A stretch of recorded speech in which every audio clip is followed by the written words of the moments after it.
As one of the fundamentals to higher level gameplay, understanding and learning aerials is something that all players must work towards at some point in their Rocket League lifetime. While some might try to learn it over time through just game time alone, you have taken the faster route, which is to watch a quick tutorial to help you get a head start over the rest of the competition. So, in today's video, we are going to cover the process of first learning the aerial, then moving towards getting better with fast aerials, and then finishing off with a way that you can continue to train your aerial abilities to develop full control over your car in the air. So, stick around to the end of the video not to miss anything, and while you're here, feel free to sub to the channel and drop a like on the video, as this does really help out the channel. Now before we dive in, I do just want to take a brief moment to thank today's sponsor. Today's video is sponsored by Raycon. Now, I've said it in the past and I will say it again, I am a huge fan of Raycon and they continue to be the only earbuds I use since I first received them. I picked up the everyday E25 earbuds and they have proven to be perfect for different situations like working out, watching podcasts, or just casually watching YouTube. They come in a compact little case that charges the earbuds 4 times in just one single charge. Now these earbuds have a compact fit, an affordable price, incredible sound, and with no wires, you can see why celebrities like Snoop Dogg and Mike Tyson are obsessed with them. Raycon does things differently from other brands, from the way they design their product to the way they price them. The customer experience is prioritized while also offering a 45-day free return policy. Now, if you would like to pick up a pair of amazing earbuds while also supporting the channel, click the link in the description box or go to buyraycon.com/Thanovic to get 15% off your purchase. So, starting off with the basics, if you are brand new to aerials, the easiest way is to head into free play. Then, you jump, tilt your car backwards so that the front of your car is facing up, and then hold boost until you hit the ceiling. Congrats, you've done a basic aerial. Granted, there was no control and you probably could have figured that one out all for yourselves, but that is step number 1. Step number 2 is learning the best way to control this movement. And to do that, we need to go over feathering boost. Feathering boost is the action of tapping the boost button while you're in the air instead of just holding it down. This allows you to maintain your height and momentum without using all of your boost. A simple way to show this is by going from one end of the field to the other while trying to hit the crossbar. If you do this while holding down the boost button, you will only just get there. Whereas if you do this while feathering the boost button, not only will you be able to get there, but you will also have boost left over afterwards. When you take this feathering technique into your basic aerials, you will find that you are saving boost each and every time you're going up for it, and allowing yourself to be safe through the recovery with this additional boost. The way to train this is to very simply head into free play, jump, tilt back, boost for a little bit to get your car into the air, and then tap the boost button every now and then to keep your car in the air and controlled.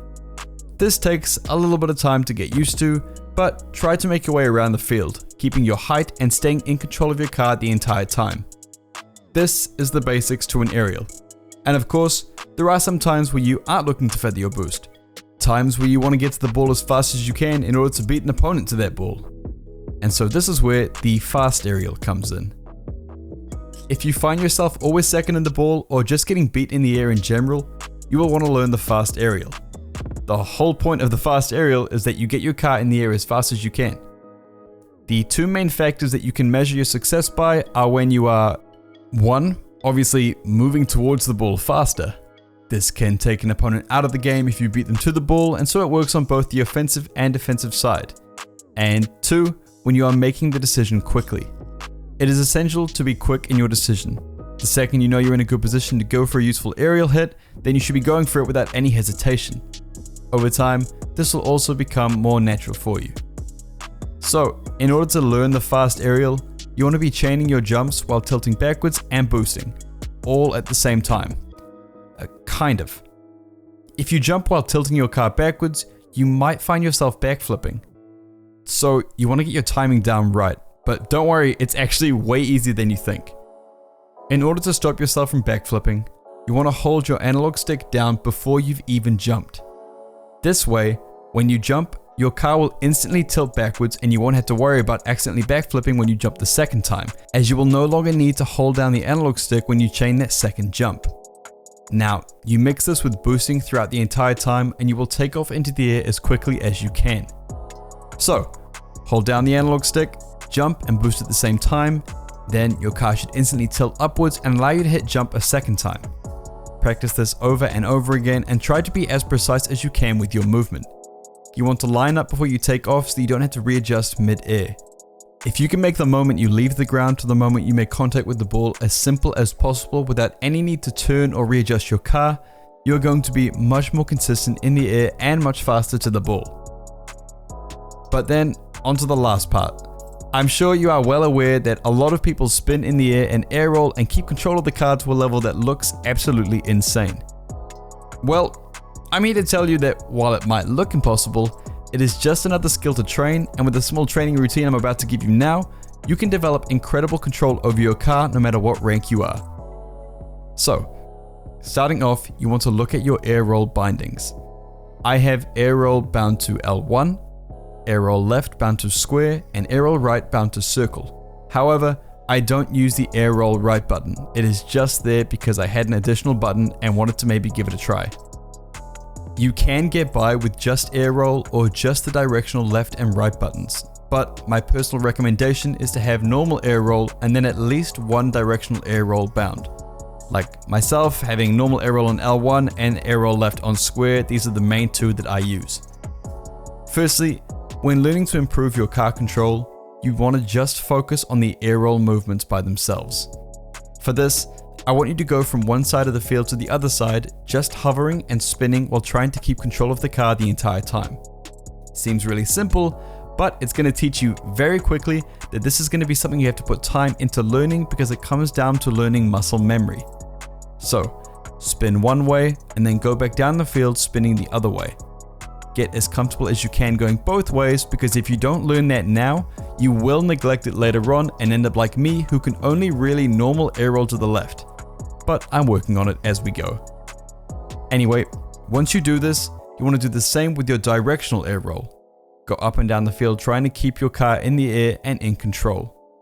This should be done over and over again for about 5 minutes in a normal warm-up routine. Next, you want to go from goal to goal, constantly spinning and keeping control of your car while trying to hit the crossbar. You go straight down the field trying to hit the crossbar. Then, you send your car out in one direction and try to air roll it back to hitting the middle of the crossbar, and then you send it out the other direction. The key to these training routines is that they are not difficult to execute, but the difficulty comes from how hard you push yourself to keep yourself spinning.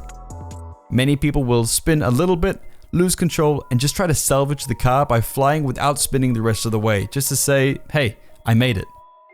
I think that this is kind of defeating the purpose of the training routine. If you fail to keep control of your car, good. It means you have a way to go. Don't go easy on yourself just because you can't do it now. That's not how you're going to learn. Force yourselves to not only work through the mistakes, but to also let them happen and embrace them. Now, lastly, you go from goal to goal, constantly spinning, but this time, try to land the car so that the wheels land cleanly on the roof of the goal upon entry. This is tricky if you're just starting out. I'm not gonna lie, this is tricky even if you're hours and hours into the training, but it is something you need to get used to doing. The point of this last exercise over the other two is to train the minute adjustments, because all the spinning in the middle of the field is the exact same, but what counts is the final movements to make sure that landing is clean. This comes into play when you're looking at things like clean landings on the wall or the ground for those quick recoveries. Now, I know a lot of you are going to mention this, and so I'm going to put it here. The point of spinning like this is you spin for control. If you can air roll to get your car in the perfect position before connecting with the ball, you allow yourself the most optimal touch for the situation. This comes into play when you can't line up properly beforehand when you're on the ground, or if you're looking to make those mid-air adjustments. The other time that is often used is when you need to recover, like I've just said. Both times it is absolutely essential to have the muscle memory for air rolling down. Lastly, I am going to put it here because someone else is going to say it in the comments. People use air rolling to look fancy. This is also valid, and as I am a part of Team Pulse, I'm going to say this is a good idea. The bottom line is that you don't need to air roll all the time, as long as you are air rolling at the right times. Make sure you understand enough of the mechanic to give yourself a solid recovery and allow yourself to reposition mid-flight, and you will be much better off in the air. As you get better with air rolling, you're going to feel much more comfortable in the air, and so for the last tip I have, go into custom training or casual matches or even just free play, and every single time you go up for the ball, force yourself to spin. You will find yourself making mistakes and missing the ball over and over and over again, but eventually you will catch yourself picking up on those mistakes and correcting them through muscle memory alone. The more time you dedicate to muscle memory, the better equipped you're going to be in those split-second moments where you need to quickly air roll into place to make a touch or to land and keep your momentum. The more work you put in now, the better you're going to be in the long run. And remember, Rocket League is a long run game. Learning things now helps you way down the track. That is going to wrap it up for me today. Thank you guys so much for watching, and as always, if you do enjoy the content and want to see more, make sure to subscribe to the channel to keep up to date with the weekly uploads. And feel free to drop a like on the video, as it really does help me out a ton. Lastly, I might start asking a question of the day, and so today's question is, what aspect of Rocket League do you find the most difficult? Make sure to comment down below and I'll have a read through to see if there are any topics I can cover in future videos to help you guys out a little bit more. Anyway, that's all from me today. I'll see you next time.